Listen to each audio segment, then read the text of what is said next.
Hi, good afternoon. My name is Ernest Razzo, and today we're going to be talking about the terms of use for Priceline.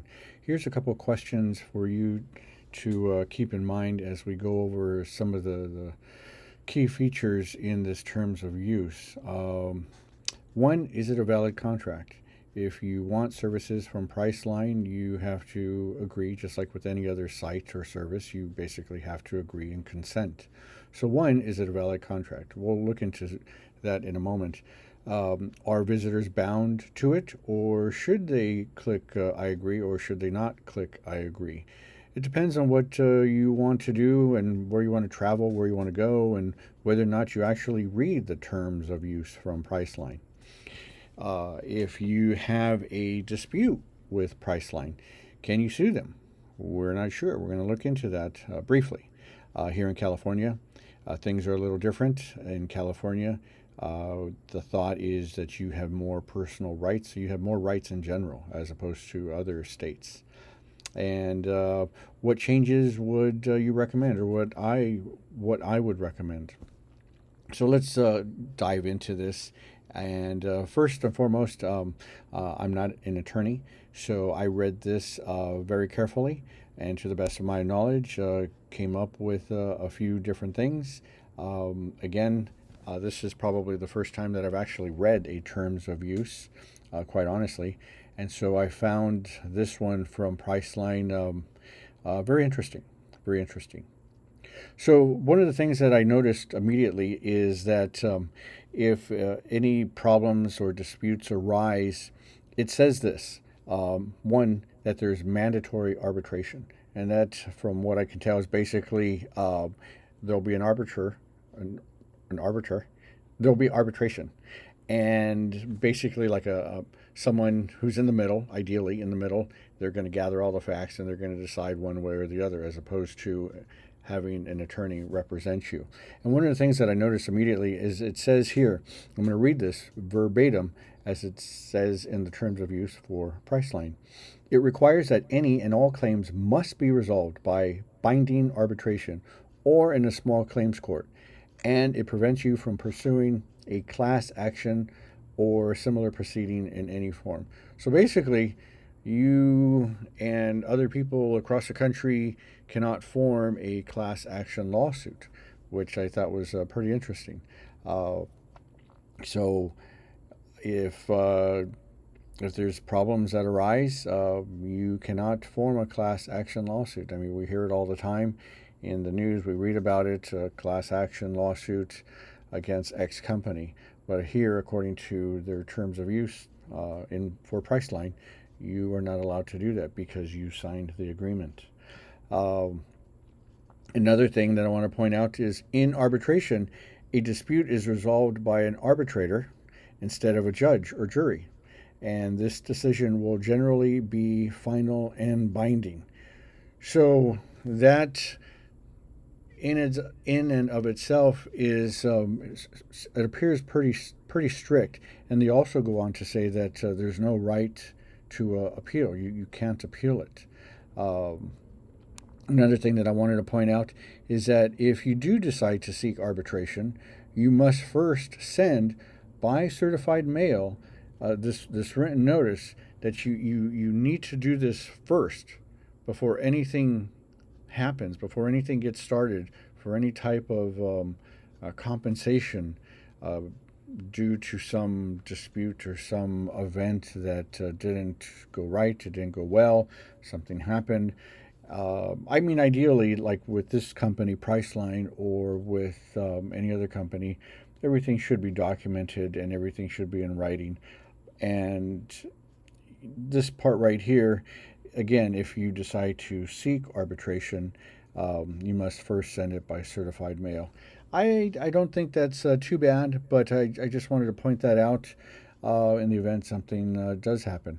Another part of this terms of use that I found interesting was that uh, you and any third party further agree that no proceeding against Priceline or its affiliates or any travel service providers or companies offering products or services through this site may proceed as a class action. So basically, I guess Priceline is protecting everybody that's associated with and involved with Priceline, and that there can be no class action against them as well. Another thing that I found interesting, I'm basically pointing out some of the things that I found interesting, or very, very strict. Uh, Let me continue. Um, if you or any third party do not choose to accept this binding arbitration provision, you or such third party must notify Priceline within 30 days.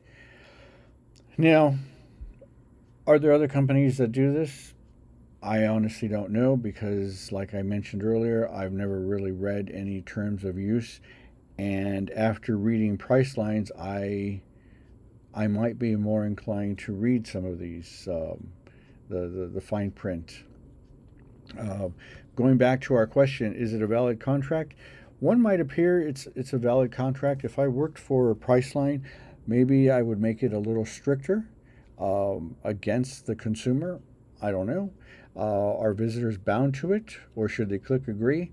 I personally don't do any type of traveling, so I will probably never use Priceline, to be honest with you, like ever, ever. Um, as far as what changes I would recommend, if if I actually worked for Priceline, I would say that some of the changes that I would make them uh, towards or against maybe California, because in California, the laws are consumer friendly. They're more consumer friendly, and so if I'm a company in, I believe, was it Connecticut, uh, where these laws were drafted, or where it was started, I would um, I would try to emphasize that this is a binding contract in all 50 states, and include California in particular, because California has different laws. Um, and so I just basically wanted to highlight some of these things that I found that were interesting in their terms of use for Priceline. Um, one other thing that I noticed was that Priceline does not warrant or make any representations that this site will be error free. Uh, I found that interesting because it's basically saying that they're not at fault for information that they post. I've seen that before, and I don't know if that's honestly a loophole or if companies can legally do that, but I wanted to point that out, is that they're basically not responsible for any mistakes or errors that they commit, do knowingly or unknowingly, as it appears in their terms of use. And one last thing, I did notice that there was a typo in this. So maybe, and this typo was right below this disclaimer of warranties regarding having an error-free website. I don't know if that was intentional, but it was just right below that, and I wanted to point that out. I want to thank you for this opportunity, and to go over a Priceline, the terms of use. Again, is it a valid contract? It appears to be a valid contract. I don't read very many of them, so I honestly couldn't tell you. It appears to be a valid contract.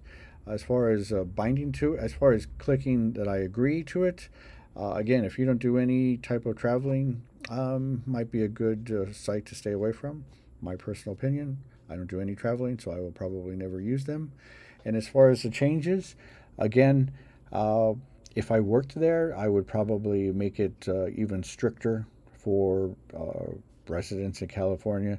Not to be mean, but as someone who represents Priceline and or the company, or someone who basically gets a paycheck from Priceline, I would make sure that I would be doing my due diligence in protecting the company that I work for, protecting my assets, and protecting everything that represents the company that I work for, Priceline. Um, those might be some of the changes that I would recommend. And lastly, I just want to thank you for this opportunity to read a full terms of use. This is the first one that I've actually read from beginning to end and found it very interesting. Thank you. Bye-bye.